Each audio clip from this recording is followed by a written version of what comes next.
Hoxe están aquí Marimena Santiago, Susana Saborido, Loli Piñeiro e Carlos Canai. Vostedes non saben quenes son, porque non ten ningún interés. Pero estas persoas pertenecen ao Comité de Empresa de Conservas Esteiro, ainda que mellor chamarlles Calvo Esteiro para entendernos mellor. Están aquí hoxe porque a Xunta de Galicia se nega reiteradamente a recibilos. Vostede e o Conselleiro de Industria en especial. E están aquí porque non lle poden decir directamente unha reunión para facerlle unha pregunta a través deste diputado. Que vai facer a Xunta de Galicia para impedir o peche da súa empresa e a perda de 300 postos de traballo? Me vou adiantar a súa resposta porque xa sei. Non é un traslado, é un peche de empresa con consecuencias gravísimas para a plantilla directa de Calvo Esteiro, pero tamén para o emprego indirecto e para a economía do seu entorno. En Calvo Esteiro traballan 100 persoas, fundamentalmente mulleres, na súa plantilla fixa. Pero tamén traballan 120 persoas con contratos temporais. E en torno á empresa existen actividades que serán cerca de 100 empregos. Hai 300 postos de traballo directos e indirectos vinculados a unha empresa.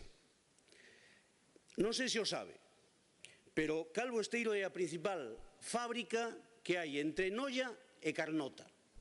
Noia, Serra de Outes, Muros e Carnota non se poden permitir que se peche o principal planta industrial de toda esa comarca, que leva 30 anos xerando emprego e riqueza nesa zona.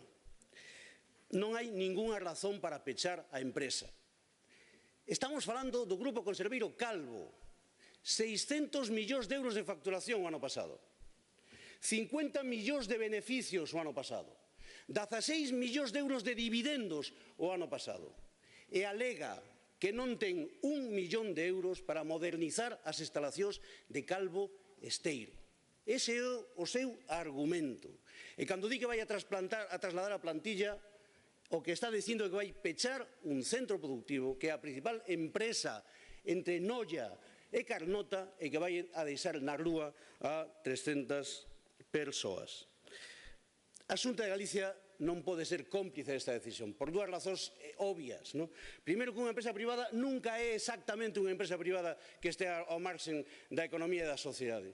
E segundo, porque Calvo Esteiro recibe dúcias de millóns de euros en subvencións que as merecen no seu proceso de internacionalización e desenvolvemento tecnolóxico.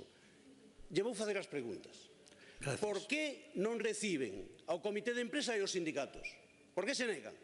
Segundo, que va a facer a Xunta de Galicia para impedir que o principal industria entre Noia e Carnota peche? Gracias, señor Lago.